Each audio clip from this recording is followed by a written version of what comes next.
2026 دخلت علينا وهي شايلة مفاجآت كتير للمصريين، أهمها سعر الدولار.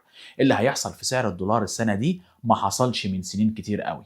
بس إيه اللي هيحصل في سعر الدولار؟ وهل فعلا سعر الدولار هينزل ولا ده كلام؟ ولو نزل هيوصل لكام؟ كل دي تفاصيل هتعرفها معانا في الفيديو ده. خلاص الدولار هينزل وهيضعف قدام الجنيه، جملة اتقالت كتير قبل كده، بس الفرق المرة دي إن في أرقام حقيقية على الأرض مش كلام وخلاص. آخرها إن مصر بقى عندها حصيلة دولارية ضخمة بعد ما استلمت 3.5 مليار دولار كاش دفعة واحدة من صفقة تطوير منطقة عالم الروم، ودي فلوس استثمار أجنبي مباشر، يعني لا قرض ولا وديعة ولا فلوس لازم تترد، مستثمر أجنبي داخل يشتغل ومراهن على اقتصاد البلد. الصفقة دي جاية في توقيت حساس وبتدعم أول مؤشر مهم جدا، وهو الاحتياطي النقدي الأجنبي اللي البنك المركزي أعلن أنه وصل لأعلى مستوى في تاريخ مصر وقرب من 50 مليار دولار، ومعناه ان الدولة معاها رصيد دولاري يطمن السوق ويقلل القلق.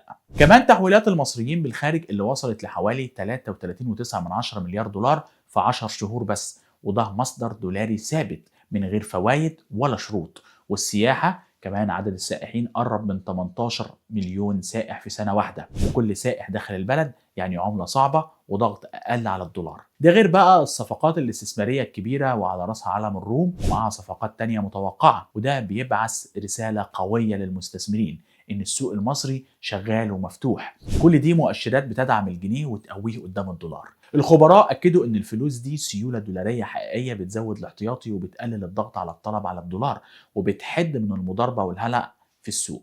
علشان كده في ناس كتير اتوقعوا إن سعر الدولار ينزل ل 45 جنيه مرة واحدة. بس هل ده معناه إن الدولار هينزل فجأة؟ لا، لكن معناه إن نزول الجنيه ممكن يقف والسوق يدخل مرحلة استقرار وتصحيح تدريجي، ومع توفر الدولار الثقة ترجع والجنيه يبدأ يتنفس. يعني قوة الجنيه مش بالكلام، قوته بالاستثمار الحقيقي والدولار اللي داخل والثقة اللي بتتبني واحدة واحدة.